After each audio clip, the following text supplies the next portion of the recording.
Oye, beltalowda, and welcome back. Welcome back to Hi, everyone. Dragons. How y'all doing today?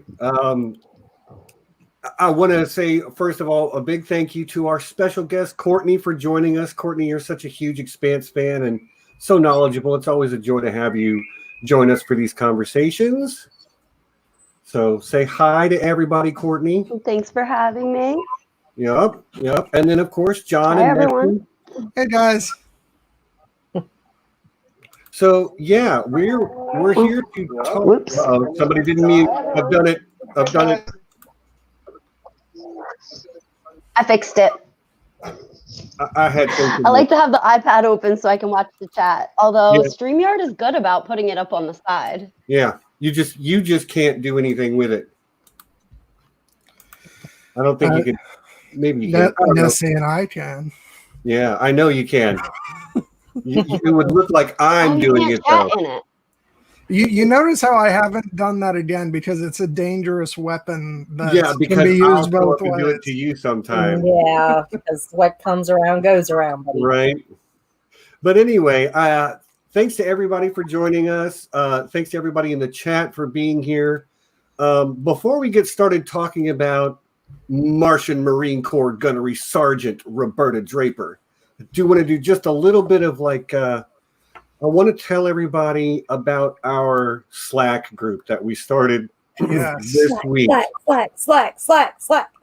It has been so much fun. Like, we have kept the conversation going all week, and I'm not going to necessarily out anybody particularly who doesn't want it to know, but a lot of our regulars are there in the group chat on Slack.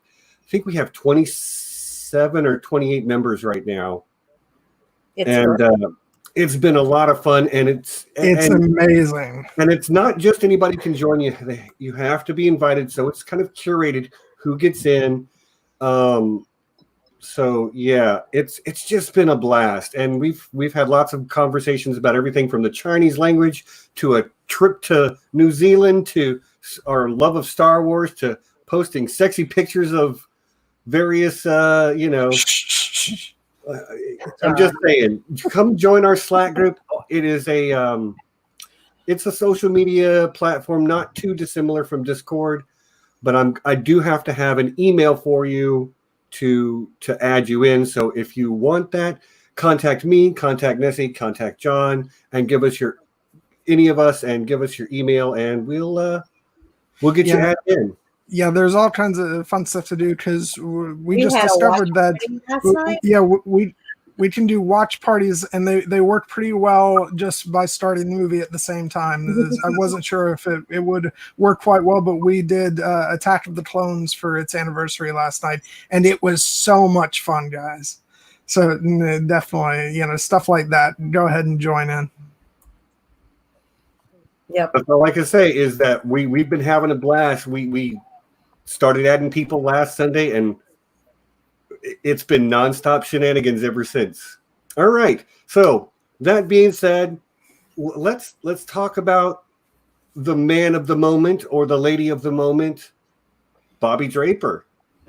Nessie, you have said before that she's your favorite character from the series. So I'm just going to give you a few minutes to go ahead and gush. Oh, wow. Put me right in the hot seat. Okay, Bobbie Draper, Gunny. She is one of the most, I think, dynamic characters in the Expanse. She starts in a place very different from where she currently is. I don't know where she ends up because Courtney, has been real good about keeping the spoilers down. But she is, I think, kind of midway through a transitional phase right now. So she starts out very patriotic, gung-ho, full-on hoorah Marine, fully vested in her society, in what she's she thinks she knows her place in the world. And then she has the rug pulled out from underneath of her and scrambles so much to find out who she is inside. not who she's been told she is her entire life. And I just love that about her. It's just a voyage of discovery for Bobbie, for who she is and what she wants to be. So she's strong, she's tough, she's gorgeous, she will kick your ass. I mean, she's like what every girl wants to grow up to be. So yeah, Bobbie is just my favorite, and I just love her. Well, I think you are right to love her. I guess I'll just take my moment to say what like my initial thoughts when I was, because I haven't read the books, and when she first popped up in season 2, I kind of didn't like her, but I felt like she was sort of one-dimensional, and she was a strong female character who became strong by just applying a bunch of masculine qualities to her. And I'm like, I don't love it. But that was just a place for her to start from, so she could go on that journey. And even by the end of the second season, the first season she was in, I was like, okay, she's awesome. Yeah. I mean, I pretty much am right there with you, Stephen. I think part of it also is it's always rough when you come on as a new character in a second season of a show that has established your sort of core family that the audience has latched onto. And she is kind of purposely not, I was going to say off-putting, not off, that's not the right word, but like just and not to where you can sort of see underneath the rough exterior. Mm-hmm. And yeah, as the season goes on, you pull back those layers, and just because of what she goes through, you get to see her. And it's not just because the odds get stacked against her. You see more of what's underneath, and I really like that. And she grew to become one of my absolute favorite characters. And I've said this before, but season 2 is probably, even though, we're going to separate favorite from best, because I think the show has gotten stronger and stronger as it's gone on. But season 2 is probably still my favorite. And a big part of that is Bobbie's story. And she's just so great it was for me so great to go on that journey with her, of not really particularly warming up to her right away, and then by the end of the season just adoring her and and pumping my fist at the stuff she got to do. So yeah, right on. Well, I think that the show did an excellent job with that, actually. A lot of even the book characters at first felt like she was introduced as kind of like a watered down version of what we got in the books, because books do such a better job of giving you that insight into a character's thoughts and feelings and all of that. But I think that the show did it intentionally, because then they had the opportunity over the course of season 2, and obviously over the course of the show in general, to really build her up and get you to see more deeply inside of her. And, they're doing that within a visual medium. I think they did a great job. And I don't think there's any book lover now that would still make that same argument. Right on. Mom. Yeah, I know. I loved it. Yeah, I like the way that when she's introduced into to the Rossi crew in the books, Holden has like 2 thoughts about her, because apparently he had spent a lot of time in the Pacific Islands before going into space, and he developed a very much a physical type as to what he was attracted to. And the Polynesian people he just found like extremely beautiful. But then he said in his mind, he said his reptilian brain was fighting with one another, because he was like immediately attracted to her, and also at the same time immediately afraid and think that he should kill her. Right.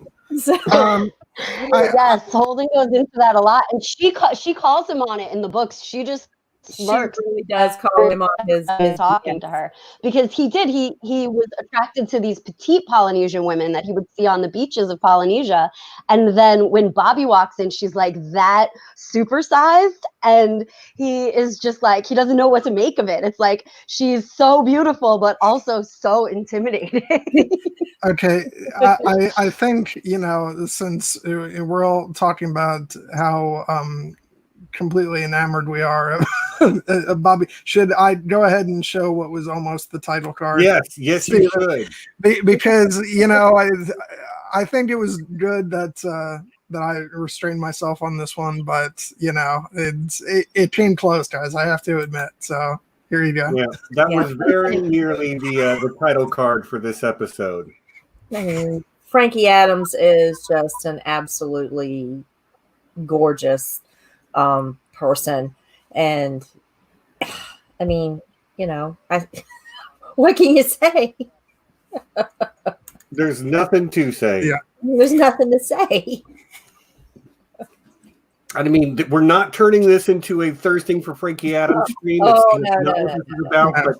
But that is definitely a part of the allure of the character, is her physical appearance. Let's be honest. Frankie Adams is gorgeous, and she's tall, and she's got that sort of like Amazonian vibe going on, and I'm here for it. Yeah. She can cure you or kill you. Yes, Stephen totally was like, I put up a poll for you guys to either like pull me back or give me permission, and Stephen was the only one who voted to go ahead with that pick. So yeah, some of us like exercise some restraint. A few of us, more than two. Right. Thank God leveler heads prevailed, but don't ask me my opinion, because I will give it to you. As we recently found out, Stephen is a Slytherin. No, don't. Yes. That's for a conversation for another time. But it makes so much sense. You and I are like... It makes sense that I'm a Gryffindor and that you're a Slytherin, Stephen. It really does. It does. It kind of does. But anyway, Bobbie Draper. Back to Bobbie. There are...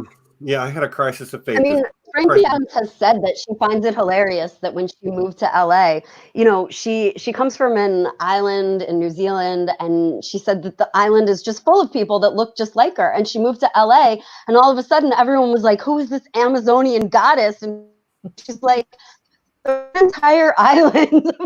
Growing up, everyone kind of... she knew a ton of people that looked like her, and she comes to America and everyone is like, oh, what is this exotic beauty?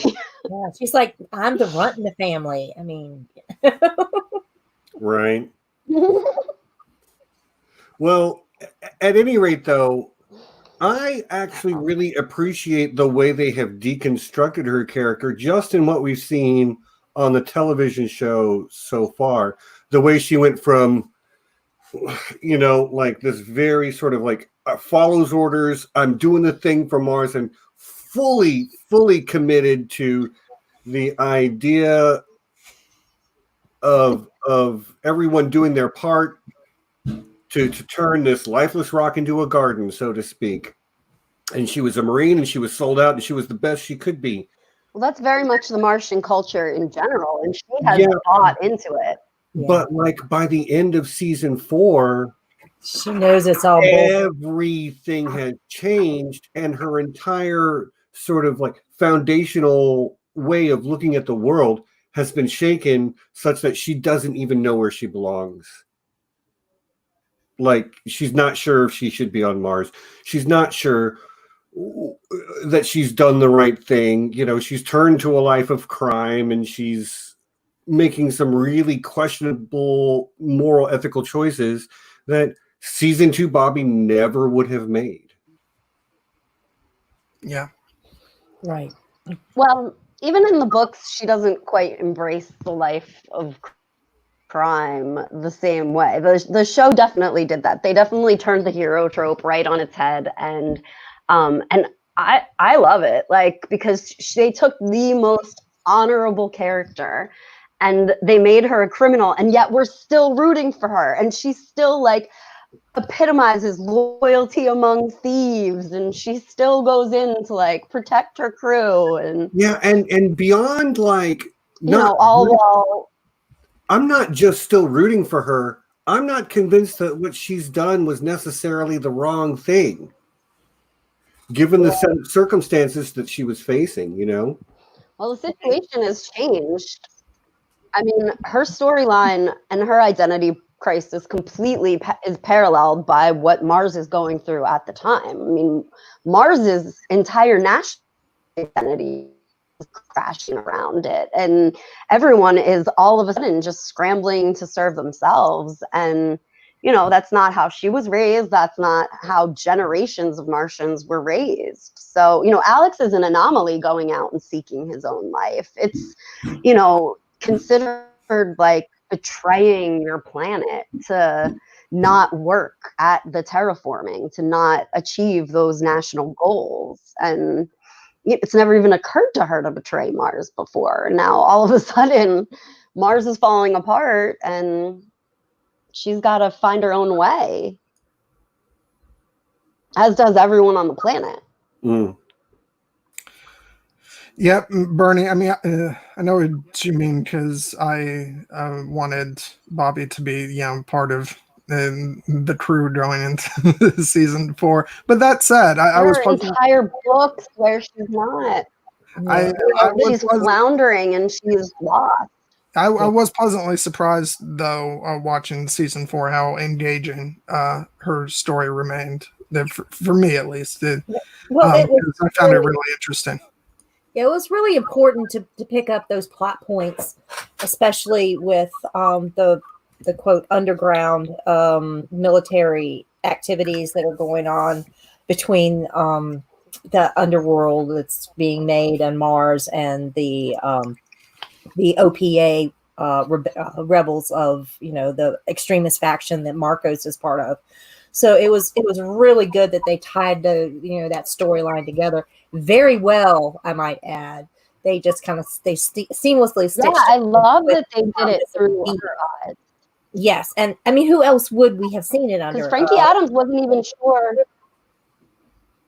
Right. Who else would we? She wasn't even sure she was going to be in this season because she's not in the book. Yeah, but who else brought in the novella, God's Risk, our boots on the ground on Mars to see the decaying of this society that has, for the last 100 years been like, yes, we're proud, we're together, we're all one person, one Mars, one vision, one journey. And to, who else would be better eyes to see it just to fall apart than somebody who at the same time is literally falling apart. So it was just a really good that they used her for those sequences, and it's just. And I love the way they contrasted it with all of the like propaganda, all the screens in the background on the show were just like Mars, one people, one hope, and yeah. The propaganda films are still playing in the background. She's having these conversations about. Yeah, I mean, you see that it's all BS, and the question has to stand: how long has it been BS? Because it didn't just get this way. How long has this material been leaking out into other hands, other properties, this military technology? How long has it been leaking out to line somebody's pockets because somewhere along the way they weren't making ends meet, or they weren't living up to whatever potential that that they thought that they should be, and they're just like trying to get ahead and feed their family or what have you. In a society that really doesn't even though there's room for advancement, unlike Earth, there's still like limited advancement. Like if you are a scientist, you can advance in terraforming, but that's it. If you are, or you go in the military and you that's your other field of advancement. So, how many the only two main industries. And in the books, Sharla argues that this all is brought about by the success on New Terra and the lovey, happy, family, we're all in this together vibe that came out of that. But you can see that it's been happening all like slowly but surely all along. Jules Pierre Mao had ties with the Martian military, and also, once there was peace between Earth and Mars, then they didn't have the need for all of that like heavy nuclear arsenal anymore because there was peace for a few years. And so, well, I mean, somebody's been supplying the OPA for generations. They were training to defend themselves against the threat of Earth. Yeah, so I mean, somebody's had to supply the OPA, and if it wasn't Mars, it had to be Earth. It's not like they were coming from anywhere else. It's not, there's only so many places you can shop for the, weaponry and things of that nature. It's only been in the past few years that the OPA has had like a nuclear arsenal. Prior to that, they were pretty beforehand. The first thing that we see Sharla doing is torturing one of the OPA agents, wanting to know where they got Martian tech from, or how they got this tech. So it's been going on since the very beginning of the series that Mars has been, some faction in Mars has been lining its pockets, leaking out, or selling off its excess or its surplus to these factions. Well, I think that's probably. And in the beginning, it probably seemed like how. Okay, there's some bad. Like arming the terrorists against superpower. Courtney. With me, Courtney, it's got to be because people are talking and then nobody's talking and then you're talking at the same time as other people are talking. There's probably about is it me that I'm alive? Because I will go out and try to fix it. Yeah, if you could just out and in, and we'll see if that helps fix it. Okay, I will. You might have to kick me out, and then I'll pop back in. I don't know how to leave. Oh wait, I see it. So we'll get her back in just a minute, but it's really like it's milking the conversation. And she seems to be having some connection issues as well, just because she's kind of freezing up a little bit and her audio cuts in and out a little bit. So you think it was me for a while. Well, it is what it is. All right, let's see. That looks a little better. Yeah, I'm not sure. Better? I'm not sure about the delay yet, but we'll see. Uh-oh. Anyway, so to me though, one of I'm going to steer this back towards Bobbie more specifically a little bit. I really connected with her probably the most in the scene when she goes to the ocean. And it's a very sort of quiet, understated thing that she does. She sneaks out of her room and she meets somebody who's living on basic on the way, finally makes it there, and then she sees the ocean, a person who is ethnically Polynesian who has never even seen an ocean, but that is symbolic of her heritage. So I'm getting goosebumps just kind of vibing on it right now, because it was such a powerful scene. She takes off her shoes, she puts her feet in the sand and just stares out across the sea.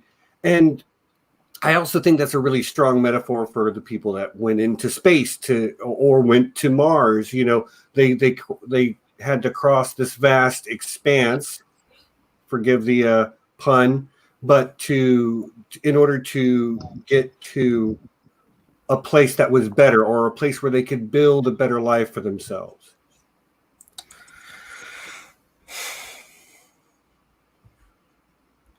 Yeah, good point, Stephen. Okay. She talks about the ocean the entire time she's there on Earth. That's all she wants to do. Whatever I have to do, I just want to see the ocean once in my life. And I really never connected it before, Stephen, but you're absolutely right that it is like calling to her soul, that she has dreamed about this and now she has the opportunity. And she's just, like you say, just this quiet moment where she is just communing with that element that is completely absent from, where she was raised, where she grew up, and the life she had on Mars, just being in the open air, sitting quietly by the water, something that like any one of us would like take for extreme granted. And it's just like world changing for her in a way. Yeah, Bernie caught me in my moments of getting ready to speak, but then deciding to hold off for a second. No, but as far as sort of identifying with her, I think really for me it's when she's in the middle of her testimony and she realizes that her her friend is being thrown under the bus, and that kind of sort of exasperation, you kind of realize that she's being used and they're just treating her and her team like garbage, and it's tough to see for someone who's given so much. Right. Yeah. I mean, I identify a lot with Lost Bobbie, Bobbie season 4, because, I've been through those times in my life where, everything changes and you have to reinvent yourself as to, the past doesn't matter anymore. It affects you, it matters, but it's like it's gone, and you have to pick yourself up and build a brand new life with what you have available to work with. And that really resonates with me because, on more than one occasion, I've had to do that. So just her being that resourceful and able to take things as they come, change in the moment. And at the same time, she's really, really her life is centered around her family, and she's trying to connect with her family and be a part of their lives and protect them. And it's just really good to see her that vulnerable, not really sure of her place in the world, but trying to find her place in the world. So, which I think kind of like just links back to what I was saying at the beginning. You can't just slap some what I would call traditionally masculine qualities on a female character and expect that to be a strong female character. That's just lazy. Mm-hmm. But that is not what she is. She still has her feminine qualities, if you will. The way she cares for those around her. Yeah. Like somebody's on Twitter when I was advertising the stream referred to her as Space Brienne, and I'm like, I don't think that really fits though, because Brienne, like, she's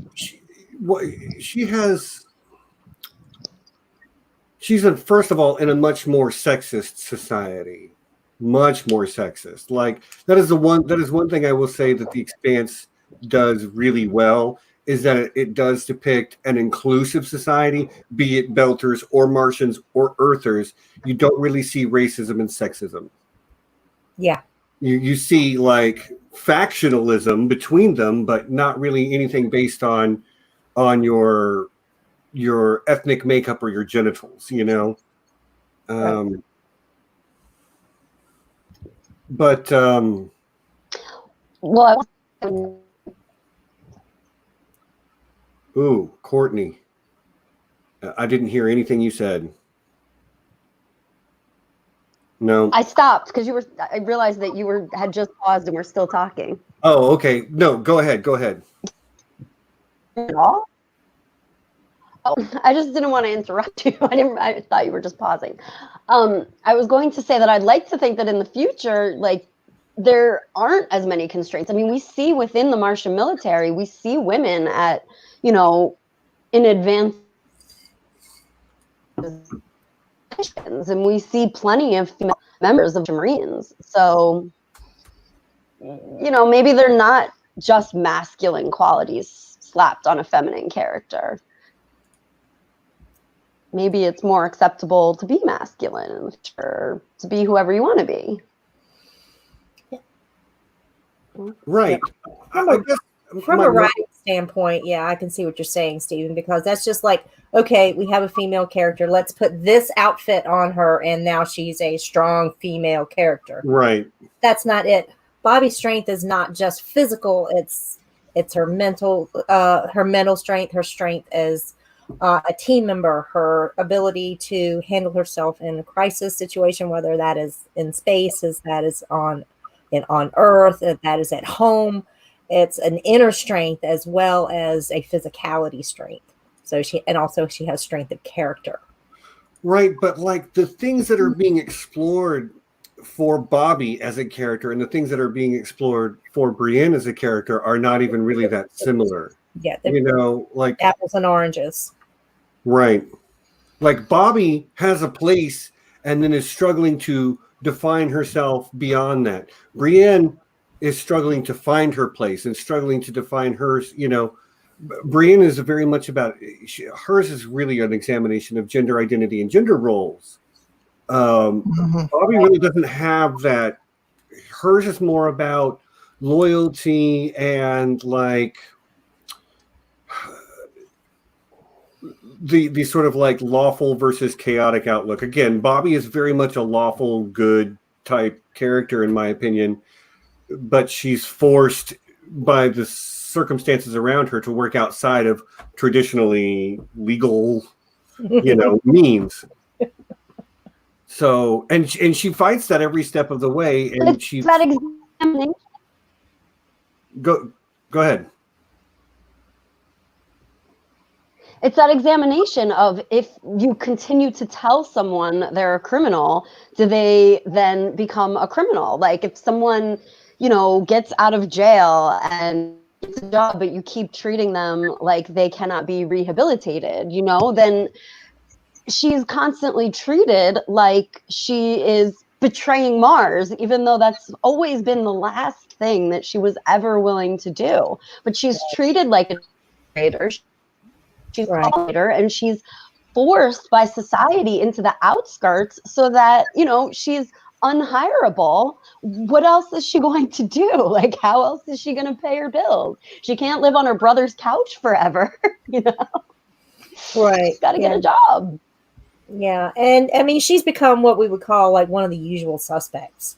Whenever there's something happens, whether it's like an explosion in the tube system, or there's, graffiti, or there's a rally, whatever, if there's something against, the norm that's going on, it's like, how many times has she been picked up by the police at the time that season 4 happens? She's been picked up more than once, which is utterly disgraceful, to every time they proper Martian family.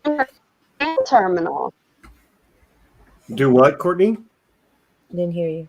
Yeah, they must have some way of tracking them, because every time they scan her hand terminal, she gets pulled in for questioning. Right. And sometimes at some point it's become harassment, but she's also been labeled. She's gotten that stigma, and in that type of society, that stigma is just she carries it. So what does she do? Her choices are leave everything, leave and go somewhere else where nobody knows her, and she can be, just taken on her own measure, which that's what her boyfriend offers. Like, hey, I've got a job on this ice hauler, you want to come with? Or does she stay there and make the best of the situation that fate has dealt her? So she has to stay. And doing that is still like, that's still following that party line of, I'm doing it for Mars, I'm doing it for Mars, I'm doing it for Mars. I think by the end of season 4, she's maybe she still is all in it for Mars, but she realizes that there's there's something rotten in the state of Denmark. Right. Something is amiss with the sort of government leadership or whatever with Mars, because so maybe she still is all in it for Mars, but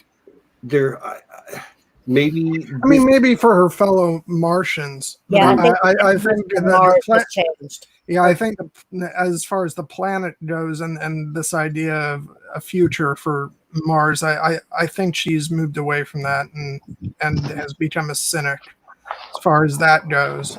But I think she's very much still about her fellow Martians. Yeah. Right. Even in episode 8 of season 4, like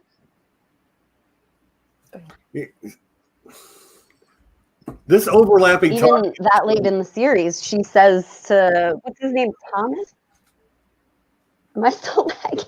Yes, and it's like everybody will somebody will start talking, and you'll start talking at the exact same time, and they'll stop, and you'll stop, and then everybody's quiet. It's killing us, Courtney. Can you restart your computer? Because that might do it. I don't know. Are you connected on landline right now? Yes. Okay, because I'm just not sure why we're having such bad lag. I'm on 5G. Okay, I'll see if I can figure it out. All right. Thank you. I'm really sorry for that, y'all.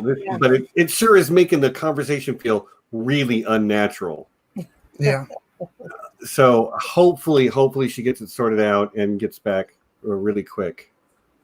So what I'm thinking is too that she's still for Mars. She's still a patriot in the way that she cares about her people, and she wants the best for her people. And even if it is working with this man, she is in a way he's stealing. He's taking this technology, and she's like trying to have ground rules, okay, but we're not going to have, I'll help you, but I'm not going to help you steal weaponry.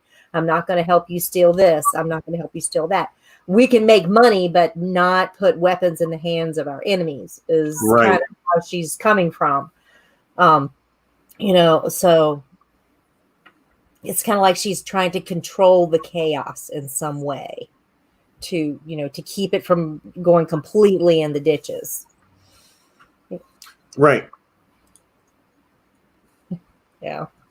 So, but yeah, I find that to be a type of story that doesn't get examined a lot. The character, everybody gets their morals and ethics challenged from time to time, but the idea of taking a soldier and turning them into an enforcer for an organized crime syndicate that you not only root for, but you're still if I was in that situation, I might do the same thing and not feel like I was, doing something, do what you've got to do to survive. Usually those characters are depicted in other media as sort of morally reprehensible, and you feel loathing for those sort of ex-military turn to yes and no. Doing things for money. There's a lot of I've seen a lot of movies and shows where those characters are just very unsavory. Mm-hmm. And it's a typical trope, and it's based on truth of I put my body on the line for my country, for my people, for my nation, and I come back and my nation turns its back on me. It is a trod storyline, but it's based on a lot of fact. Mm-hmm. Because it's not the easiest thing to separate from the military and reintegrate yourself back into mainstream society that doesn't really understand what you've done, or just I'm not to be there kind of things. You have to be there to understand where I'm coming from, and if not, then you're other. And I'm certainly not saying anything against that as like a character's, a character starting point or ending point or anything, but I'm saying it's handled far less gracefully in some other media, and it becomes a sort 100%. of caricature. And what's great about this is that, as we've said, we love and care for Bobbie. And so even as she's sort of, I hesitate to even use the word descending, because it depends on your point of view of what she's doing. But as she moves into sort of the criminal underworld stuff, we're still there with her. We still are rooting for her, and that's much better than some versions of that I've seen. Example of stuff like that handled less gracefully. I mean, it's a completely different story, but if you look at all the sort of ex-military, tough guys in Avatar, for example, and we hate them. We hate those characters. And it's refreshing and nice to see a completely different side of that, where we're still in there with this character who's not an evil person. It's just her circumstances have led her to this. Mm-hmm. Right. Well, this is like another side of that character, like Murtry plays, because he would be the type of character that would be traditionally what you're talking about. It's like, in the military now, I'm a company man, I'm for the company, and this is I'm able to do, I can do these evil acts, but it's all for the company, so I'm okay. And even he is somehow so interesting to watch, because I think that they make him such an intriguing character. Yeah, but he's like the other side of that coin that Bobbie is on. She's still trying to maintain her core values. So, and her core values are they're pretty good. She's genuinely a good person.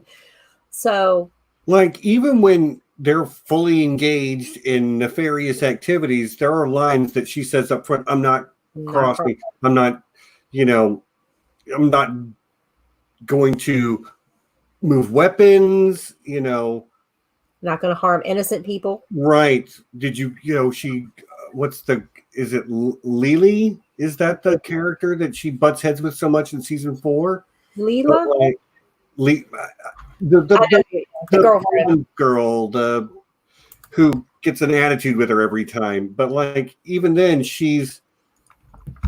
we'll see. But even when dealing with her, she's like, did you kill that guy?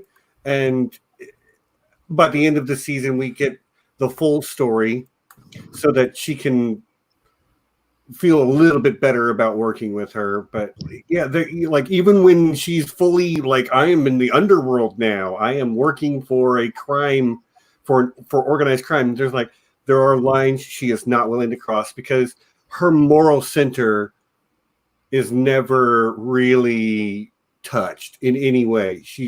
Her moral center does not change at all. Right. Maybe her ethics change as the story moves on, but like, her core beliefs do not change. I think it looks like Courtney is lined up with us now. Yeah, I hope so. I hope so. I restarted the computer and checked the Wi-Fi, rebooted the Wi-Fi. Yeah, Aaron says I did all the things. So if it doesn't work now, just kick me off. No, I mean, I'm thank you so much for trying to get it sorted out. And I think it did the trick. It looks good. Yeah, your picture is crisper, which might mean that you're caught up to us. Okay. Yeah, no lag on the sound. And that response was like right there. So I think you've made it. Do you want to? So thank you so much, Courtney, for doing that. You want to talk about the sort of moral, ethical changes that Bobbie went through, or is facing? I agree with you 100% that her moral compass really doesn't change. She's unwilling to move any type of things that are going to hurt people, any kind of weapons. She's, you know, I mean, she's very concerned about whether that innocent man was murdered. She, feels terrible when her boss goes down for the murder of the guy on the docks and she knows that it was Lily. Like, she even reports after she does the first crime. She goes to her boss and says, I'd like to report a crime. It was me. It was me. And he's like, can I get a cut? and even then she's like, well, I'll quit. And she quits.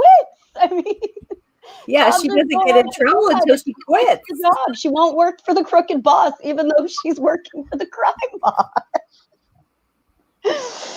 Yeah, she doesn't even really get into trouble unless she doesn't continue the corruption, because he wants his cut, like you say. So, okay, well, you didn't give me my cut. Well, screw you.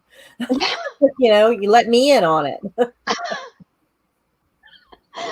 Yeah, he's like, I won't even report it. Let's do this again. Let's do this.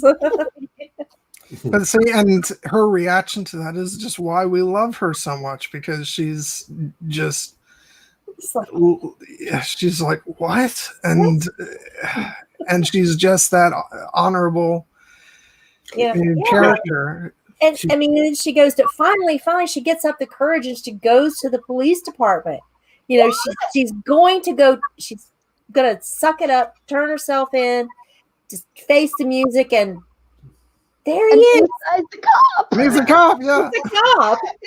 It's but these are all the ways that the show subverts that structure and honor that she's always believed in. She goes to report to the police and the cop is a criminal. She goes to report to her boss and the boss is like, give me a cut.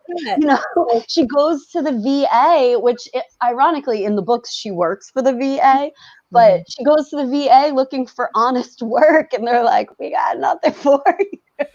And this goes to another reason why I actually really enjoyed her story for season 4. I don't know. What's the character's name of the cop, the one she's working for? Isai. I mean, it would be so easy for that character to be two-dimensional and to be this guy who's saying, you have to do this, and, or you're to be going to prison. But as the season progresses, they develop a relationship to the point where by the end, he's even like, you don't have to do this, And we see his motivations, that he's just trying to get his family off Mars because he sees that the civilization is crumbling around them and he wants to provide a better life for his kids. Mars is caught up in the churn right now. Right. Just like, in Amos's story, Mars is right in the middle of the churn, and everybody is just trying to survive. Everybody is just trying to make it through, to live, to survive. And nobody knows what's going to happen. It's just play the game you have right now, because, tomorrow we don't know. It could be anything. So it's just really kind of cool that, they're replaying that. They're not calling it that, but you recognize that that's what they're going through. Mm-hmm. So, yeah, Bobbie is going through her own little cycle of the churn right now. Mm-hmm. Yeah, and I guess a lot of this has been focused around season 4, but really the pinch point. Right, but really from the beginning, her story has been about taking someone who was certain and continuing to chip away at that certainty. All of her certainties. Mm-hmm. Yeah. I mean, when she came on the scene, she knew who she was, she knew what she was doing, she knew why she was doing it, and she knew where she was going to be in 20 years should she live. Mm-hmm. And it was right where her daddy wanted her, and her entire life was mapped out for her from the time she was a good little Martian child right on up into adulthood, and that the rug was pulled out from underneath of her, in the first 2 episodes. So yeah, and it's just, she's questioning everything about her, everything she knew, everything she thought to be true has been brought up under question from that moment. Yeah. And that's why I'm sorry, go ahead, Courtney. it was so remarkable to me, the scene, is it in like season 3, where she's talking to the young, naive Martians who are just trying to like take the Rocinante back for Mars and go save and rejoin their troops. And she just like sits them down like, look, I've been where you are. Let me tell you how it really is. Yeah, Meet my friend Sharla and James Holden, and like we're all on different teams, but we're all the good guys. And you know, you guys are deluded right now. Like, well, and the like, holy crap, don't kill me. You know? Basically. Well, and you know, another thing that resonates with me with her is that she's willing to really give the benefit of the doubt, but when it comes to time to take action, she takes the action all the way up to and including intending to kill James Holden on the nucleus station. She fired at him when he went to stick his hand in there. Now, the speed limit, of course, stopped her bullets, but her intent was to gun him down because that was her orders. So, like, even though everyone accused her of being a traitor and asked her where her loyalties lie. Not that I'm for shooting people or for killing Holden or any of that, but like it does say something about her ethics and her sort of like dedication that she's willing to do that. She's willing to shoot Holden even though they're kind of friends. So yeah, it's not something I would be able to do, you know, under almost any circumstances. But I feel like that's something, you know, I feel like that's something that can be overlooked. I feel like nobody appreciates her on Mars as much as she should be appreciated. Everybody else is like, you're awesome. But like Martians, for whatever reason, despite her like overwhelming dedication to the cause, they still treat her like such crap. It's the Mars doesn't deserve her. It's the Jack Bauer syndrome of like, no matter how many times Jack saved the country on 24, apparently nobody trusts him. And it's sort of the same thing here, where she is insanely loyal and nobody seems to get that. Right. And it just breaks my heart. Although in the Behemoth, she does take out 2 of her teammates or help them, you know, to... Oh, well. Okay. Wait, what? Are you about to spoil something, Courtney? No. It's not an actual spoiler. I mean, it's in the show where Anna is addressing everyone and saying we need to shut the drives down, and Amos and Alex are defending her. Mm-hmm. And, you know, Bobbie's team is running in to stop them, and she hears out Alex and is like, you know what? We're not on the right side. Right. Sides, and she died. Yeah. I mean, it's a bit of humanity, but she didn't even switch sides. She just tried to talk it out. It was, you know, the bullets came from the other people with her, which of course got them killed.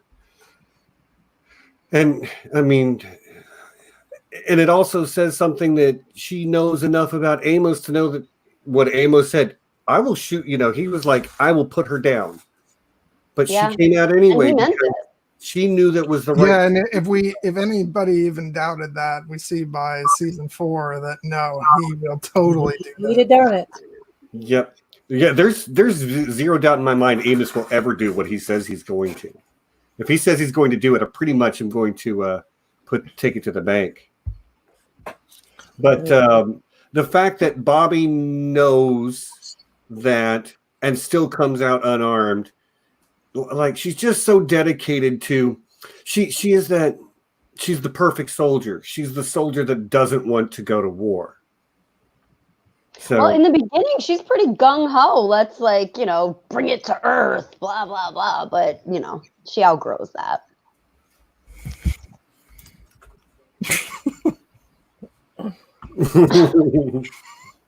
Jack Bauer doesn't do anything but run and shoot people for a day straight. And talk on the cell phone. And talk on the cell phone. Don't He forget must have a good battery. But seriously, guys, I'm He never so recharges. I'm so disappointed in you guys right now. I really am. Okay, go ahead. Because we haven't talked about ABC. Oh, yeah, she is the bee in Team ABC, isn't she? Yeah.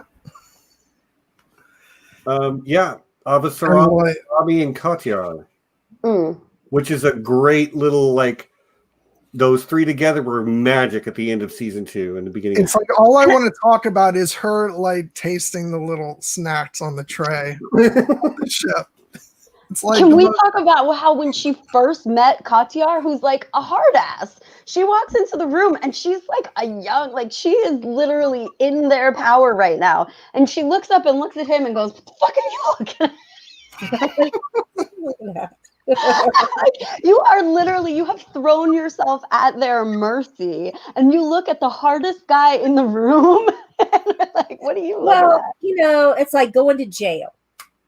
You know, you go to jail, you pick a fight with the baddest person in the room. Whether they kick your butt or not, you've at least made a name for yourself. I guess. I'd be hiding in the I know anything about going to jail. I mean, I personally have never like gone and spent a lot of time in jail to have to do that. But I know people. No comment. Anyway. Yeah. 6:58.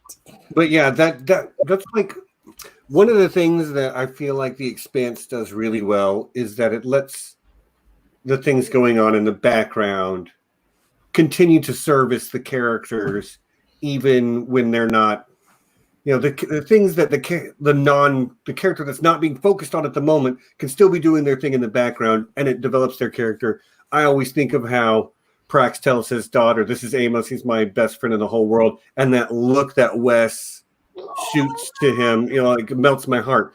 But I agree with John. Like, here comes Avasarala in, commanding the room, barking orders, and Bobbie goes over and just starts eating sandwiches, and I'm like, You're doing it again, guys. This is exactly what I want.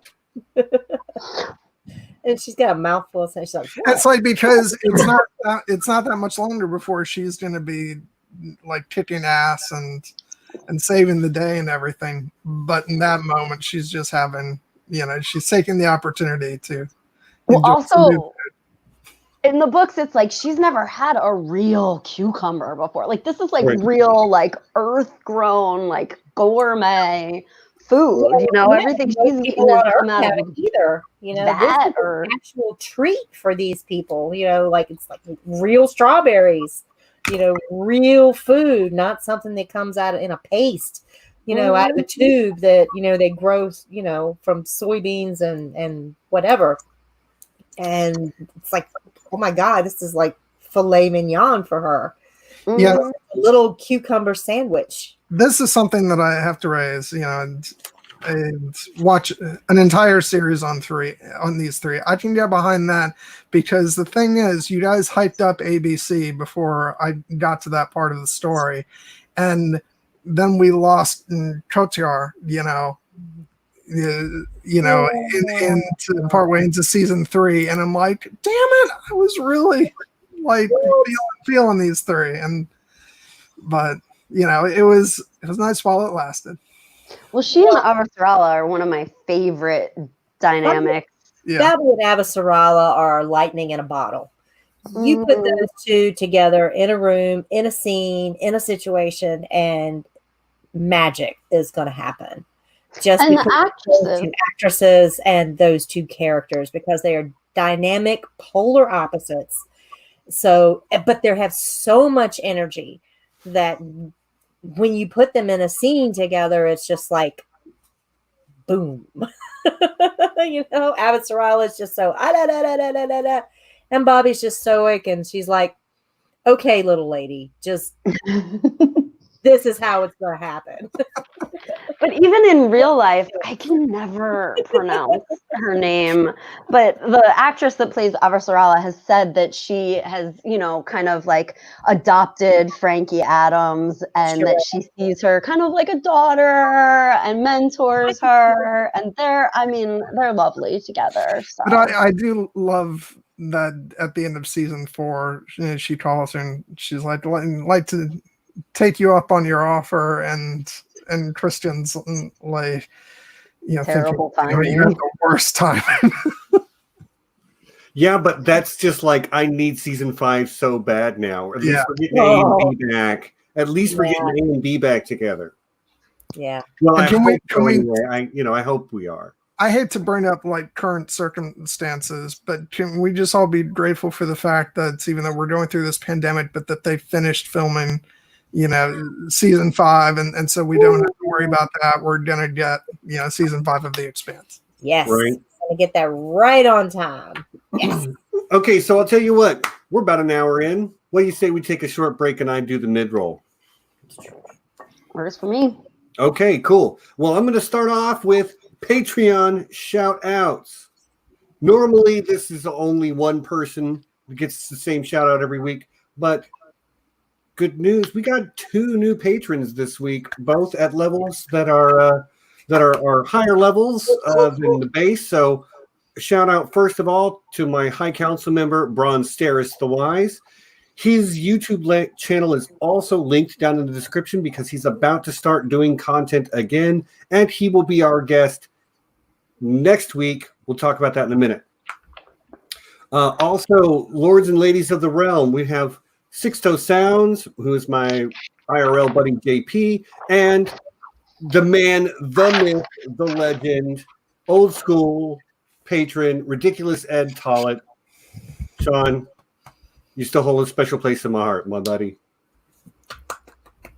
Okay, and then can I say that it is really hard for me to address him as Sean, like now that like in the Slack and everything, because I just think of him like mentally as literally as Ed from Game of Right. Well, you need to see a picture of him because he looks more like Tormund than Ed. Yeah, I have actually seen okay. that on Twitter. But so many thanks to all the patrons. We have next week, we're going to be doing a retro review of Batman from 1989. I'm very much looking forward to that one, and we will have Bronte as a guest for that particular stream. I talked to him recently. He's already rewatched it. He said copious notes, and the man is a law professor, so I can only imagine what copious notes means to a law professor. We'll see. The week after that is we're going to be doing. We're not 100% sure what it is yet, but as of right now, we're calling it the Fan Appreciation Stream, meaning that we want to do something that's a little more engaged with you, the watcher, the person in the chat section, because we have these conversations anyway, but doing them during a live stream is just so that everybody can be there and enjoy it together. So we might be doing something with some games, Jackbox types games, like maybe Quiplash or one of those. But we're also toying with the idea of just having you, our supporters, come on and be on live with us for, 5 or 10 minutes at a time, just so we can all say hi, everyone, and we can all focus on getting to know each of you a little bit better. So yeah, if either of those are something you're interested in, let me know. And the best way to do that is to talk about it in our Slack group, which I did not. In order to join the Slack, you have to have an invite from me or John or Nessie, but a lot of great folks who are regulars are in the Slack group. We have 28 members right now, I think 27, somewhere right there. And it's all people you'll know from the chat section, so you can just keep the conversation going all week. And there's subsection for John's channel. There's subsection for Nessie's channel. There's subsection for, every topic you can think of. And if the topic doesn't exist, you just make a channel, and everybody will come in. Oh yes, and Kraken Tacos, I will invite. I wrote down your email address. I'll send you one as soon as the stream is over. I will send that out. Yeah, and we will. Occasionally that comment about drunk Kate, that may or may not. I won't out specifics, but that may or may not have happened during a hangout we all had. We kind of broke the channel in. I mean, our Slack in with a really lovely. We did a Zoom with anybody who wanted to come on and hang out with us and talk about things. I believe that Zoom chat went on for 8 hours. 8 hours, people. Yeah. It was an all-day massive event. Yeah, but like people were coming and going, and we had a couple of people from England join early on, and some people went late into the night. And I was only there for about 5 of those 8 hours, which was still felt like a lot. But you missed our MCU conversation, Stephen. I missed it too. That's crazy that you had an MCU conversation and the 2 bigger fans weren't even there for it. But yeah, so come if you want to join that Slack group. You just need to make sure that one of us gets your email address, and we will send you an invite. And we'll probably be doing another group Zoom chat soon because we liked it. We had fun with the last one, and it was a great time. So yeah, honestly, under present circumstances, it's pretty much the equivalent of going out on a Friday. Right. It's like going to the bar and just hanging out with your friends. Yeah. We had to stop and take food breaks. Right. There was alcohol. There was other things. We were just hanging out with our friends, and it was really, really cool. Right. And so nice. So nice. Next week, Batman. Week after that, fan appreciation stream, and we'll know by next Sunday exactly what we're doing. So you'll have a whole week to make ready for that. That being said, John, what do you got coming up? Yeah. So, come to think of it, I've forgotten who I even have on this coming week. It couldn't have been anybody important. I'm pretty sure that whoever you managed to get for this movie were just, you were scraping the bottom of the barrel. No, the topic of conversation will be one of my favorite movies ever, Gladiator, and I will have these wonderful people, Stephen and Nessie, and we are just going to go on and on about how much we love this. Seriously, guys, Gladiator has been in rotation in my top 5 favorite movies ever since I first saw it. So I am just super hyped to talk about it, and I can't wait. We're going to have lots of fun. Right. Yeah, I'm looking forward too. So Gladiator, do you want to talk about what you got the week after that, or is that still hush hush? No, the people who are in the Slack are aware, but as far as officially, I'm going to keep it hush hush until the next stream. Fair enough. Nessie, what do you got coming up? Okay. Well, this is going to be a busy week because on Wednesday, I'm going to have a stream with our resident dragon expert in the fandom, Sanrixian, and it's going to be titled "For the Love of Dragons," an Unspun yarn event where 2 fangirls just go on and on about their love of the beasts of the sky. And it's going to be a little bit later because we have to accommodate Sanri's work schedule. So it's going to start, I believe, at 6 p.m. 7 p.m. Eastern. It'll be 6 p.m. Central. And there's a lot to cover, y'all. There's this huge, we had this mega outline, so I don't know if even one stream is gonna be able to take care of it. But we're just gonna go until we just pass out from exhaustion. And I think that you might see some artwork. There might be some drawing. There will definitely be lots of conversation.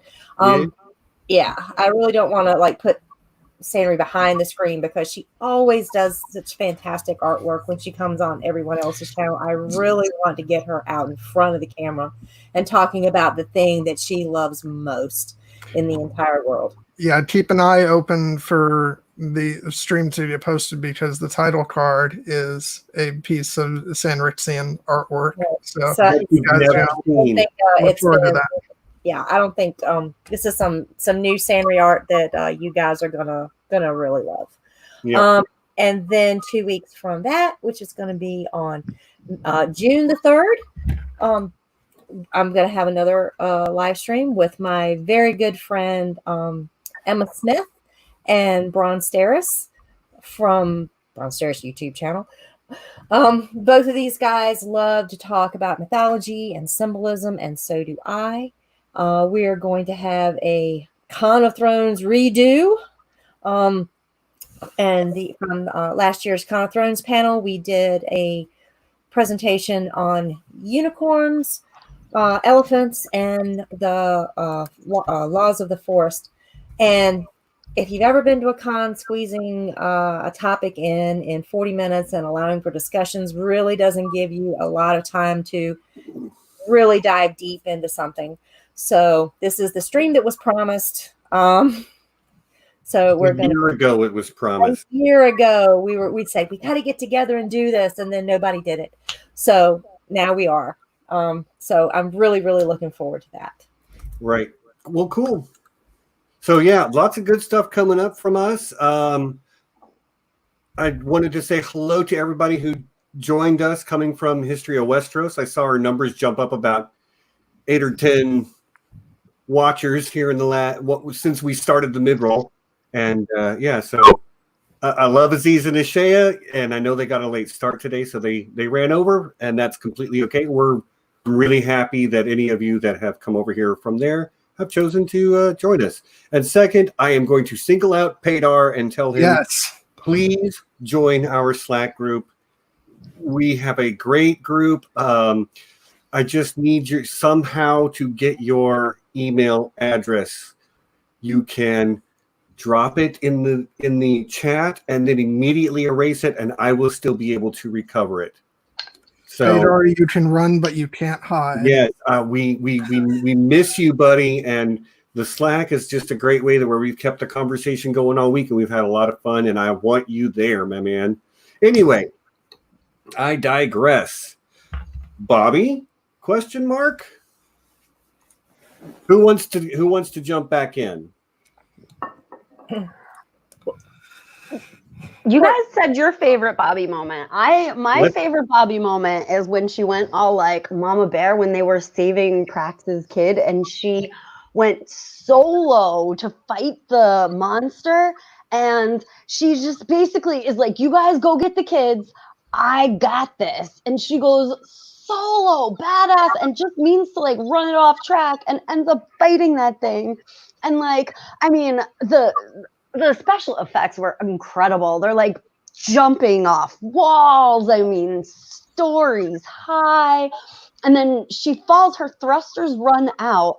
And what you don't see or understand maybe in the show, she literally, like, that armor is so heavy that once the batteries die, she breaks her own arm to lift the weight of that power armor to aim the gun at that thing to blow its neck up. Like, I mean, that is like, for me, just like she's saving the children, and it's so badass, and it's so like visually amazing, and so like, I mean, how brave is that? She's the only one who's like, I mean, I guess you could argue that Holden and Amos have like faced one before, but like she has been in like actual combat with one of these things before and watched it take down 6 UN Marines and 5 of her own team. And like, she knows how tough all of these people are. She says the only thing the only thing almost as badass as a Martian Marine, as a UN Marine, like she knows like 12 people, two teams went down to one of these things, and she takes one on herself. Like, you got to know that, like, going into that, she's probably not expecting to even come out of it. Like, she's really expecting that she is going to just run until her batteries run out and just buy her team time to save those children. She's not expecting to survive that. And yet, she breaks her own arm to kill it, saves saves her team. The kids are safe.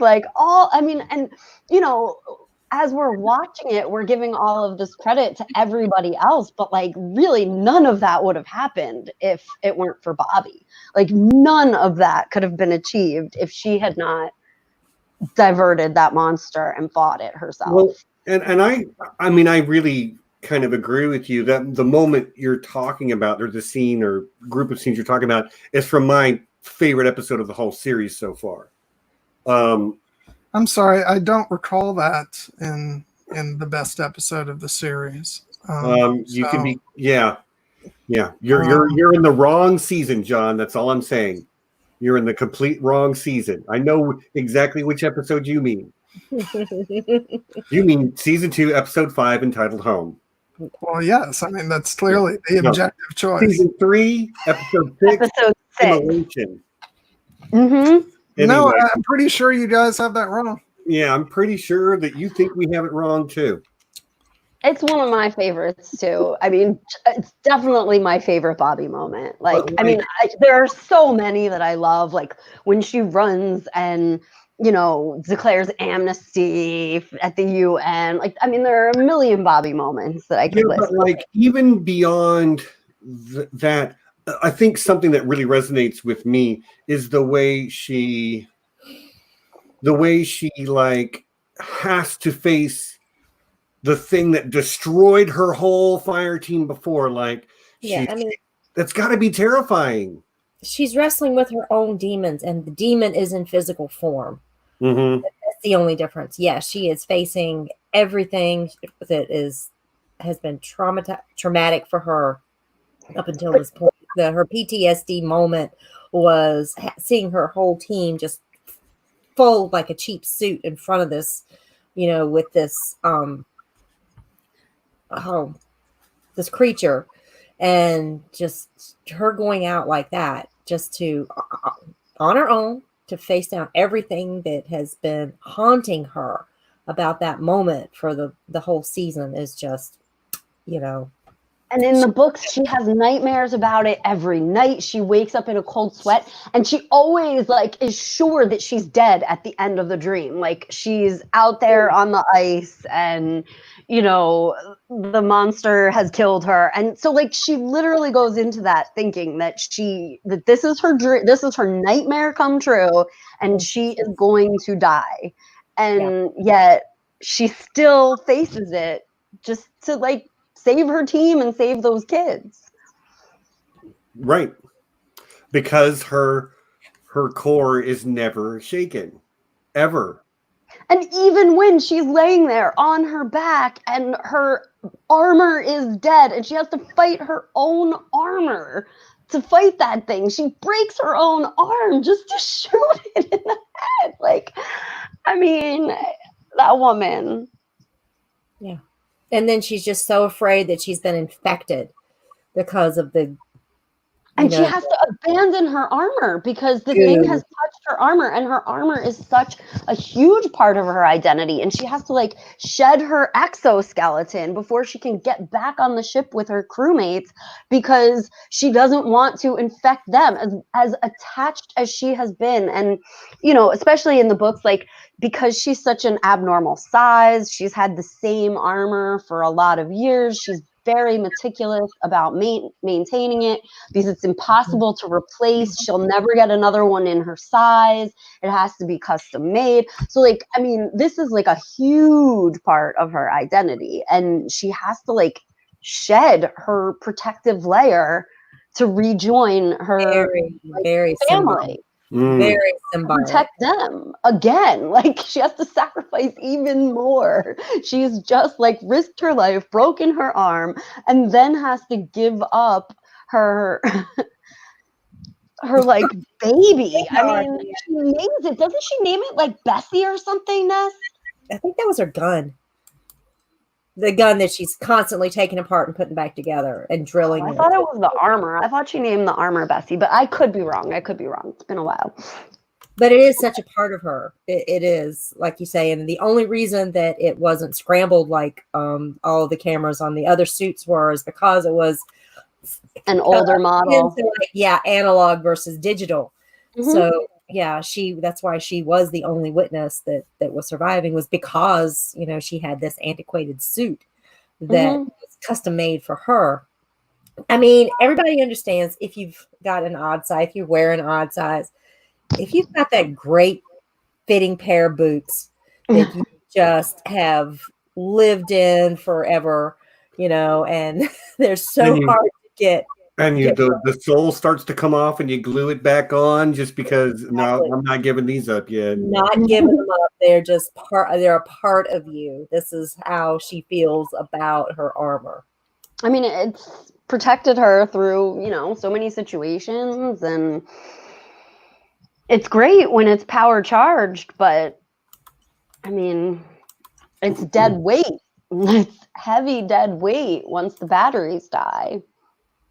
Yeah. Well, and as impressive as the power armor is, it still only operates as well as the person inside it. And like Bobbie knows that she's grown into it like a watermelon or whatever, you know. So like, and I guess I bring this up because I saw a video, I don't know, maybe a couple weeks ago, where somebody was doing like an analysis of Martian power armor.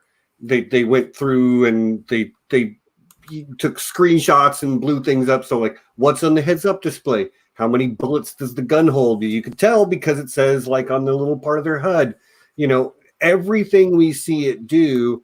And, you know, it appears to be extremely powerful piece of warfighting gear. But another part of the conclusion is, yes, it's great, but it doesn't do anything on its own. And you have to, not everything they do is necessarily 100% intuitive. Like when she is, for instance, running from Proto-Kotoa, you know, she's using the jets in her to not only boost vertically, but also horizontally, but also to slow her descent when she's about to land. So like she's using all of them. You know, that's some next level crap. You and me, we'd all run and jump, and then we'd be like halfway, oh yeah, I've got boosters, boost, and then be like, oh crap, I'm too fast, and then just wipe out. Like, but she makes it look easy, and it's that dedication to that focus that a lot of Martians have. I'm going to do this, and I'm going to do the best at it that I can, and she exemplifies that as well as any Martian I've seen. Well, she was top in her class. Like, she was determined that to place in like the top 4 of her recruit, whatever. But she came top in her class because she wanted to be that elite special forces, and you had to be in like the top 4, I believe, to achieve that goal. And she was number 1. So, I mean, she is the best of the best. Right. Pedar, I totally support your Alex standing, because I'm there with you. I just want to, can we just take a moment, because I want to interject something to Kelly, Jaded Redhead. Do I have your permission to show the picture that you've just posted on Twitter? Just type in yes or no. Oh God, I hope she says yes. I don't know. What did she just put on the Twitter? Yeah, and right now I'm like trying to get following Twitter and the chat and the conversation. I'm getting alerts on my phone. Fully multitask. Dear God, I hope she says yes. Please say, oh, yes. go for it. Okay, first let me read what what she posted, which is the struggle is real, streams overlap, and Oh, hey, you know what? I love I'll it. take it. That's some really good company to That's be in. dedication. Yeah, that is Kelly. an honor. I thank you so much to even be in the same conversation with Aziz and Ashay is humbling. And Jen. No. Okay, sorry. Yeah, just to be mentioned in the same tweet. It's like, whoo. Right. So That's thank you. blueberries right Yeah, there. thanks for that, though. Sorry, now that I've derailed us.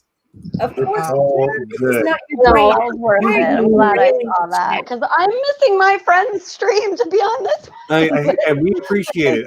At least we should be the only ones right now.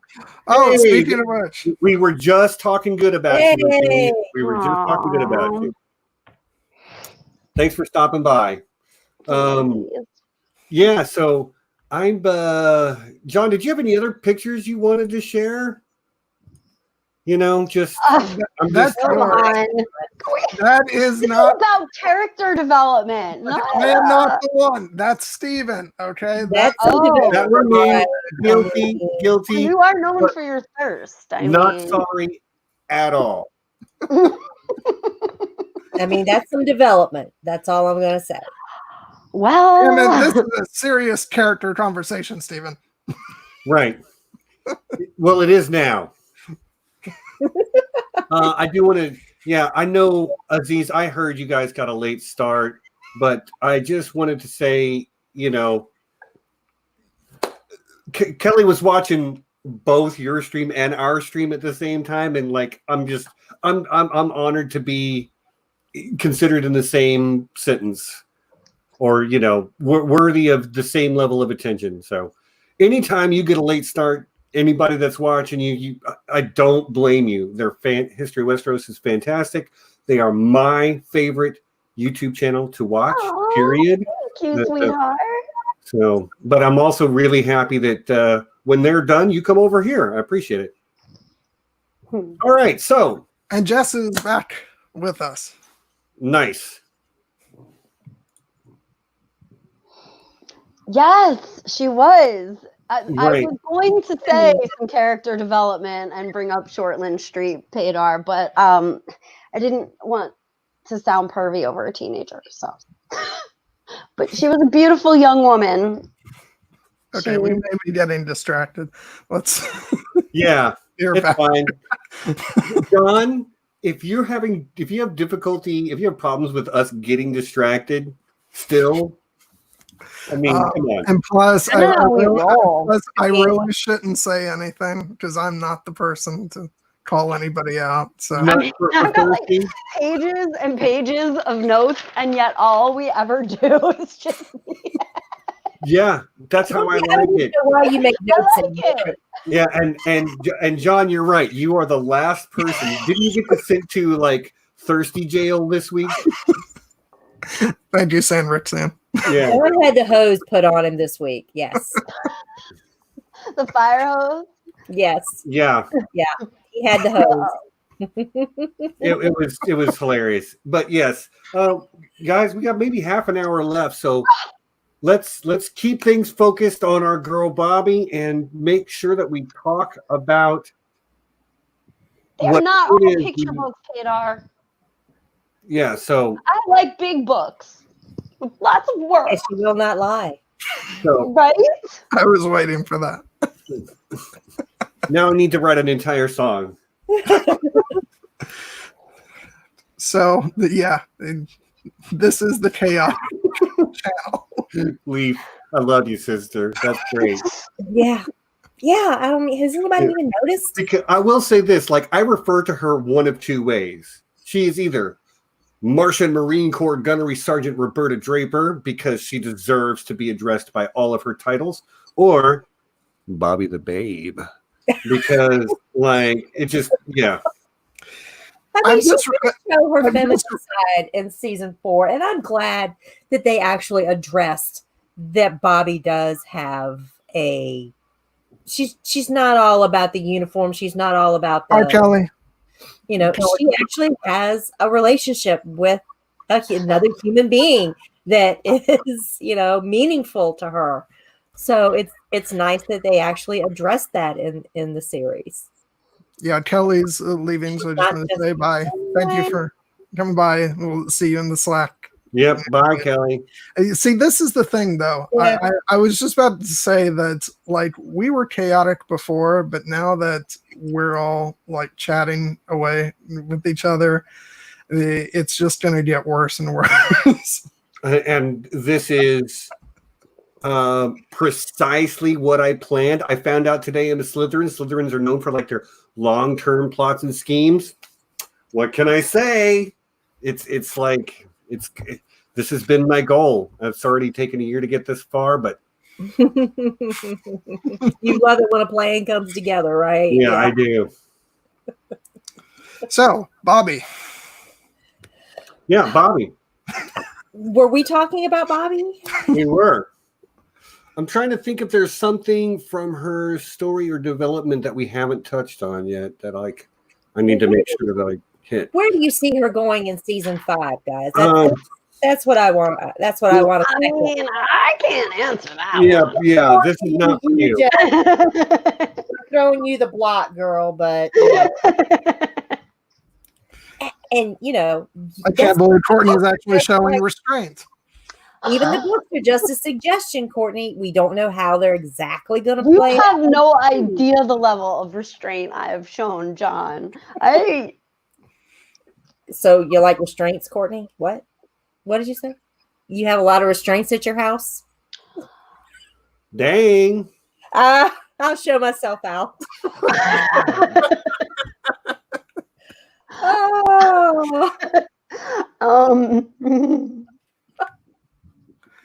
Sorry, guys. Moving on. I'm blaming on the liquor. I'm ignoring you so I can think about Bobbie's storyline and make sure that I hit the stuff I need to hit. Yeah, Steven's just thinking about Bobbie and restraints now. Stop. All right, look. I gotta like. Don't make the white girl blush. Oh, bye, John. See you later, Muddy.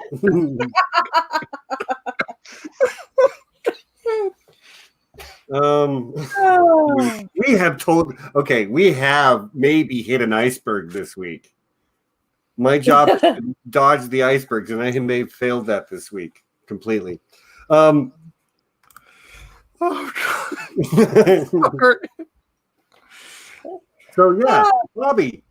God, guys, we are so far out. I can't even keep my mind straight. Okay, season 5. Where do we think she's going? Where do we think Bobbie's going for season 5? Right. Well, okay. I have hopes, and then I have like maybe things that I'm not hoping are happening, but I think might happen.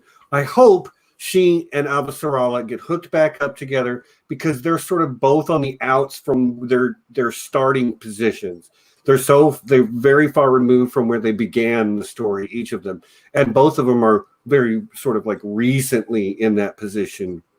Avasarala finding herself having nothing to do after having been kind of one of the uppity-ups in the government for so long. And now Bobbie being separated from the military and sort of like maybe even leaving behind the Mars, everything from Mars ideal that she's held her whole life. Mm-hmm. Now, as far as what they would do and where they would go, like it's anybody's guess because Christian and Bobbie walk into a bar. It's a joke that I just need to hear the end of, whatever it is.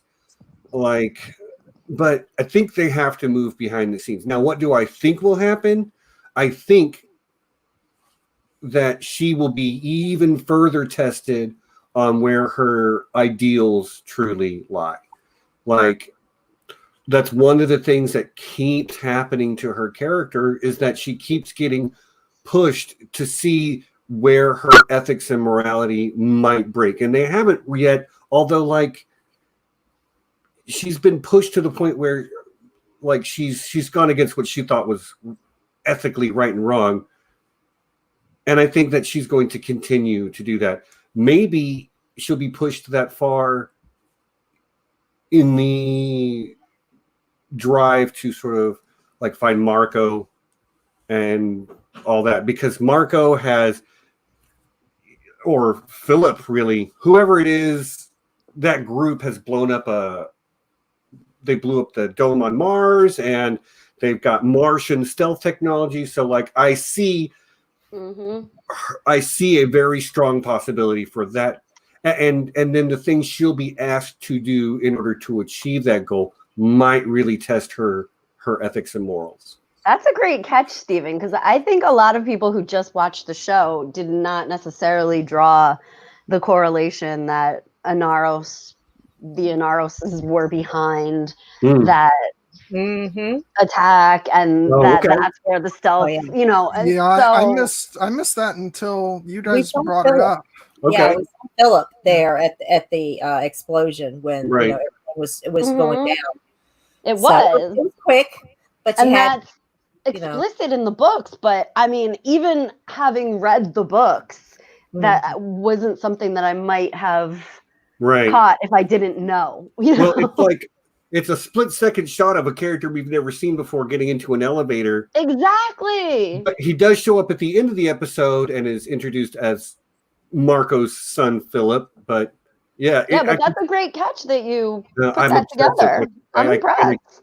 I watched it a few times. What can I say? Yeah, you catch it on rewatch. But like, Inaros has been behind a lot of stuff. He's been the guy that's been pulling the strings the whole time. Yeah. Yeah, he just has a name now. Yeah. A name, a history. Oh, and he's tied into my goodness, so much. All of the characters, all of their plot lines. I want to hear, John, what do you think is coming in season 5?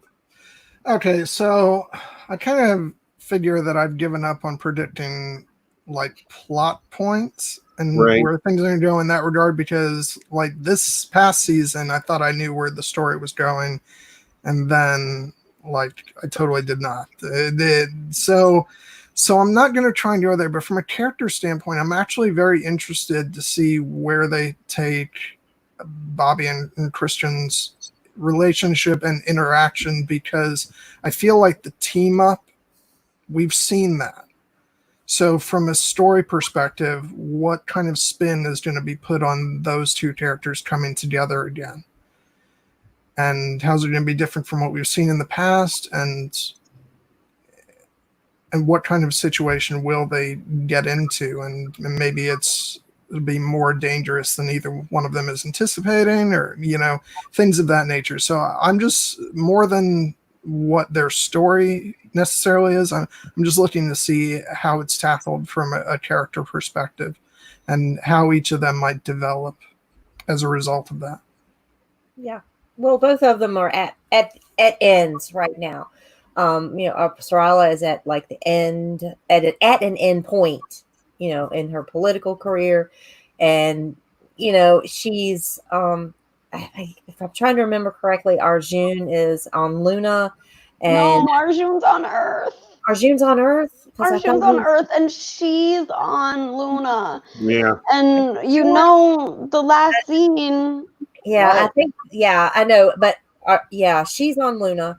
Or going to Luna, or what have you. So she's not going to be on Earth when whatever Marcos has in mind happens.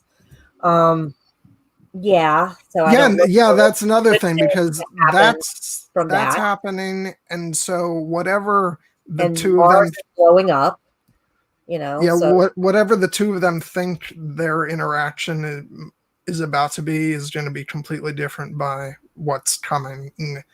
Because things are, you know, I mean, obviously, I don't know for sure what happens, but the things seem as though they're about to literally blow up.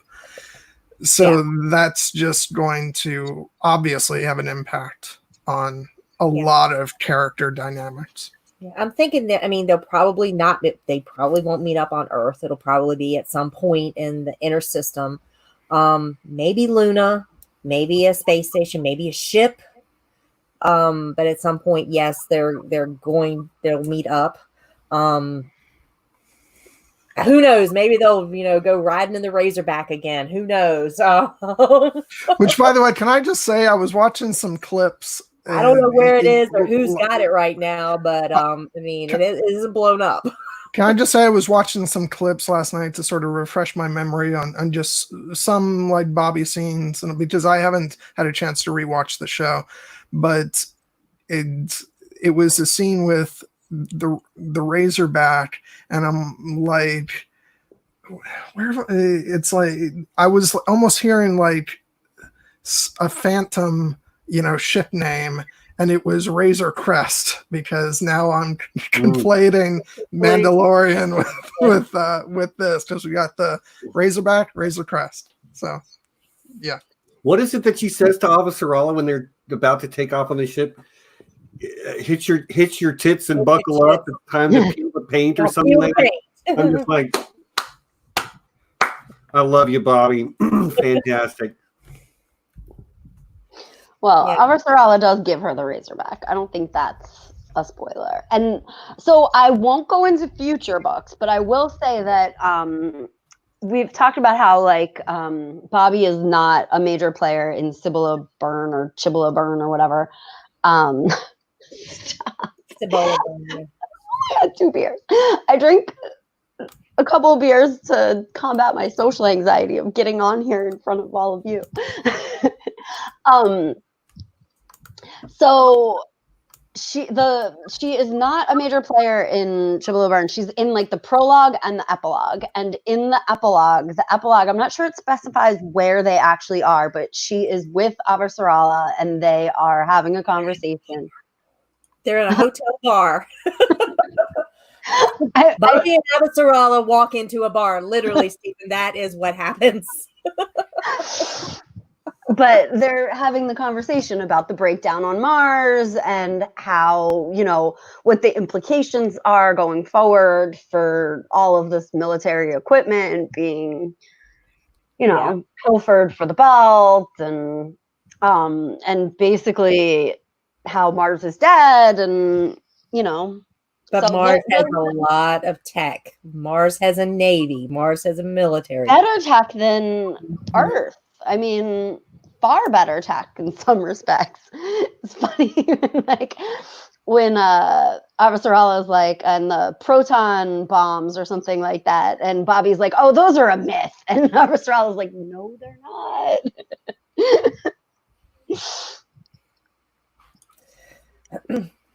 Non-beardy. No, that's a response to people are talking about Razor Crest, Razorback.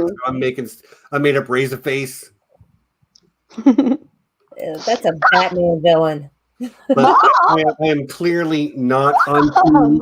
And I did find the proper quote, which is, "Hit your tits and pucker up. It's time to peel the paint." There you go. I love that.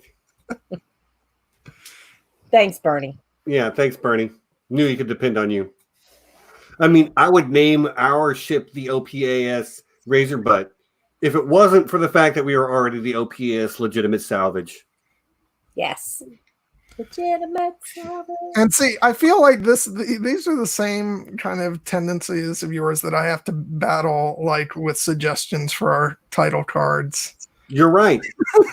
and sometimes you're going to win and sometimes I'm going to win. That's friendship. When have you ever won? I will say I signed up for a stream about character development. I love being the tiebreaker. Okay, I love being the tiebreaker.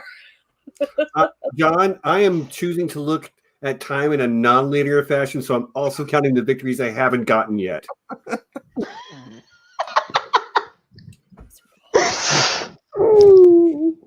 Anyway, yeah, guys, we're down to maybe the last 10 or 15 minutes.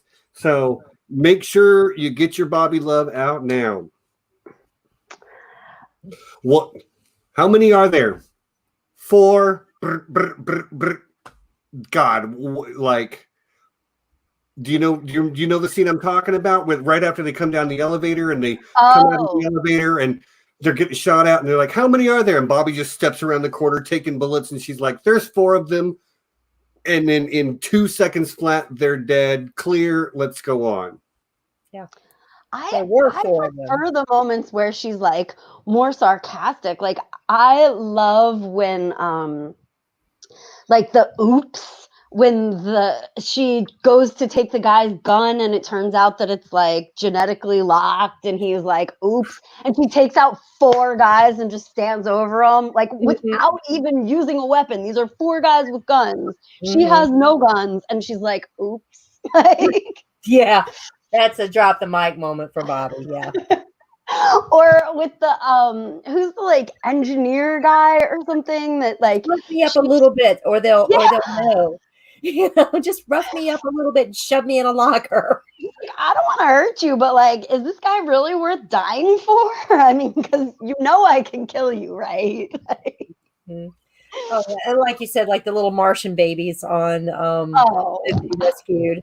It's so classic. It's like if you could talk to your 20-year-old self, what would you say, right? That's literally what she was doing. It's like, hey, kids, don't do drugs and please just. And they got guns aimed right at her, and she just walks up like, "So, what's the fuss?" Young Crone has joined us. Yay! Hey, we're pretty close to the end, Young Crone, but you know. Yeah, I'm glad you made it for part of it. You know, it's so funny because like I've gone from before being happy to see people show up in the chat to now it's like I'm having to resist just reading the chat the whole time. Right. And focus on the stream because, you know, it's just we're getting to, you know, talk with everybody and get to know everybody. So just the Slack was, you know, a brilliant idea, and we have Nessie to thank for being the child there. The true instigator. Yeah, I'm devious like that. Steven plays a long game. I play a long game too. So evil, Ness. So evil. Yeah, Young Crone actually. I just want to get all my friends together so that I can talk to them all the time. I mean, is that such a bad thing? No, that's the whole purpose of this whole thing to begin with. Like I literally started the channel so I could talk about the nerdy stuff I want to talk about. We have a Slack to keep the conversation going all week. Young Crone, I see what you're saying here. We actually have addressed this earlier in the stream, this exact topic. And I hope you enjoy what we have to say about it. I know you just joined us, but you also said you're going to go back and rewatch. So we won't retread the same ground, but we have talked about that a little bit. Yeah. We love them both. Yep. Sorry. Just had a flashback to the Land Before Time. Yep. What? Oh yeah. What? Is that a Ducky moment? Yeah. Ducky. Yep. That's a great movie, by the way, from my childhood. Nessie, you know I will pull movie references. There's like 30 of them by now. Not just one. Understanding John speak is just deciphering all of the movie references to understand what he's trying to say. It's a language all its own. So Amy agrees. Yep. Yes, Amy and I are very clearly kindred spirits. Yeah. Courtney, how far have you gotten on that notebook, that note page? I had insightful observations here, peeps. But Wait, all right, share some observations. Insightful observations from Courtney. Go. I mean, I drew parallels between the culture of Mars and her character development. Like subversion of the hero trope. Oh, did you know that the authors of the Expanse books compared the downfall of Mars to the downfall of the Soviet Union, and how, like, as the power dissolved, there were all of these, like, players who needed true currency and were willing to, like, sell the resources of their own country just to get, like, hard currency, because the currency collapsed, and the only thing that had true value was, like, the military infrastructure. Right. Yeah, actually, I see that a lot. I had made this sort of like Soviet Union Mars parallel in my head too. Yeah. Although, like, I don't know that I went as far as as seeing the parallels between the downfalls of the two. But that's sort of like the idea that everybody's got a job and you do the thing and it's all for the state. That's a very Soviet communist way of looking at the world. And then once the society or the communism, the country started to collapse, then you have the rise of the underworld type figures and these quote unquote oligarchs or what have you that are just grabbing power and seizing like little bits of power chunks for themselves. So I can very much see that parallel and to where this might be going. Like a warlord almost type society. Ooh. Yeah.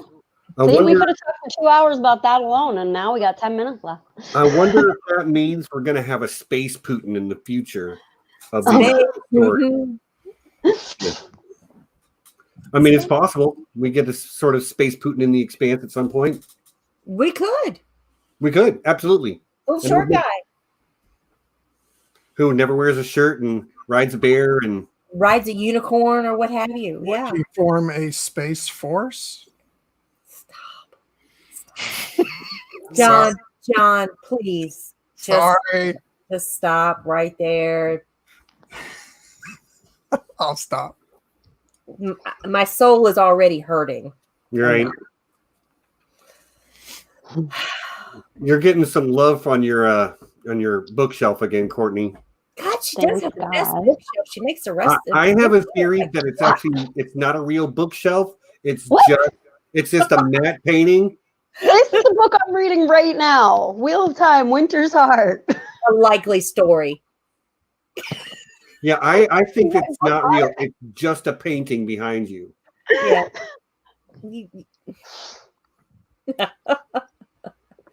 15 books this size in Wheel of Time, you guys. I know, right? I like big books and I cannot.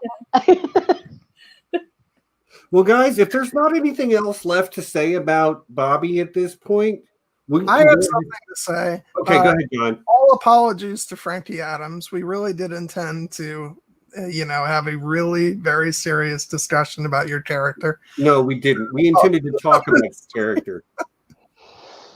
We talked about her character. We did. We talked a lot. And yeah, I know that. Yeah, because of course Frankie Adams is probably watching live right now. Thank you for being here, by the way. Yeah. I mean, she's my Twitter bud. I mean, we're mutuals on Twitter. Right. She watches all of our stuff. Right. But she doesn't comment because she doesn't want to dominate the chat. But thank you for that. I met Murder Snuggles in person. Yeah, shut up. Nobody likes you. They're lurking in the chat right now. But yes, thank you to everyone who came then, because I can't think of anything else I need to say. Again, I do enjoy the character a lot, but I think she's sort of she's still got a long way to go in the story that's her story hasn't reached its conclusion. She hasn't overcome all the obstacles. She's not done going through whatever it is she's going to go through. So I still think there's a lot more to come for her, and I'm looking forward to it. Yeah. So we'll have round 2. Lady Link still wants to hear stuff from your notes, Courtney. Well, now I mean, they go episode by episode. Courtney, if you want to, you can put all of your notes in our Expanse channel so that everybody can see every bit of brilliance that you have spent. In the Slack chat? Yeah, in our Slack group, you could just take pictures of your papers and post those pictures if you wanted. Stay tuned, everyone, for the next one where I bring out like a huge pile, and I'm like, yes, in scene 1 of episode 1. Of pornographic pictures, maybe. That's Dang. the third No, thing. John doesn't go for porn. John has enough class not to go for like nudity, but No, the next episode where we talk about Miller. It's hey, gonna you put it first on that one too, John. Let's be honest. Yeah. Is Miller the next one? I thought it was ever Sharla. We're gonna have to probably do it. I'm just messing with you, John. We can do Miller. But it's gonna be Miller. We're just gonna go ahead and probably say that because I've had my favorite. I've had my favorite. So it's all right, but then I get to do Naomi. And Courtney will get around to your favorite whenever. And I will Although, say this honestly, too, I think we should wait until next season to do Naomi because there's too much that I want to spoil, and it will be too hard for me not to. Okay. So don't invite you for the Naomi talk if we do it. Gotcha. Anyway, I'm kidding. In all reality, though, like we do try to mix it up. I didn't want to do all the male characters. I didn't want to do all the female characters. But that's fortunate that we did Bobbie this week. So we could do whoever we want because I believe Bobbie identifies as a demigod, not as a male or female. Fair game.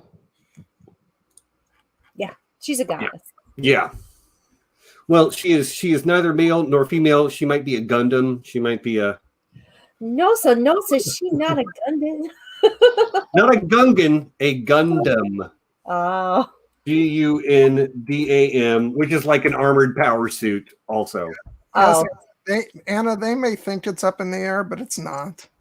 Okay. It's going to be Miller. Yeah, I don't see how it's going to be anything but Miller, if we're being honest. I'll whine otherwise, guys. I think Bernie would strangle us if we didn't, you know? Yeah. So everyone, you know what though? We really are just like milking the clock now and being silly. So I'm going to go to the restroom soon and have a cigarette and all that. So I'm just going to say thanks everyone for coming. I had a blast as per usual. Apparently Lady Leaf has made a channel in the Slack for the Expanse spoilery stuff. She has, in fact. So, yeah, there is a channel in our Slack group for the Expanse TV show that is only up to the TV show. There's also a channel for like everything you want to talk about, full spoilers Expanse, that I am not in that channel because I don't want to be spoiled. But it's a place where you can have those conversations right now. Again, if you want to join the Slack, send me, send John, or send Nessie your email. Paydar, I did not get your email. He can DM it to you if he doesn't want to put it in the chat. The thing is, like, I don't have any social media connection with him. Oh. Yeah, Paydar, are you on any social media platform? Because I can't find you. Yeah, I've looked myself, and I can't find you either. Unless you're on LinkedIn, and I don't know if that's you or not.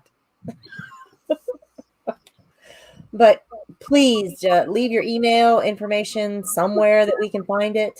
Okay, Paydar, do me a favor, drop it in the chat again right now, and then you can just immediately delete it too, because it will linger on my screen for a little bit longer, and I'll write it down. So yes, please do that. Thanks to everyone for coming. Thank you, Courtney, for joining us as our special guest. As always, it's wonderful to have you. Come watch Nessie and Sanrixian this Wednesday, discussing dragons and everything there is to discuss about dragons. I will be there for that one. I'm really looking forward to it. Then I believe it's the next day, Nessie and I will be on John's channel. We'll be talking all about Gladiator. Yes. And then next Sunday is the retro review for Batman from 1989, the original Tim Burton Batman, and we will have special guest Bronsterys on with us for that one. Bronte, good guy. If you don't know him, lucky you'll know him in a week, and he's a great dude. So yeah, until then, Be good to each other. Come join our Slack group. I can't stress that enough. We're having a blast in there. But yeah, until next time, you know what it is. Peace and be excellent to each other.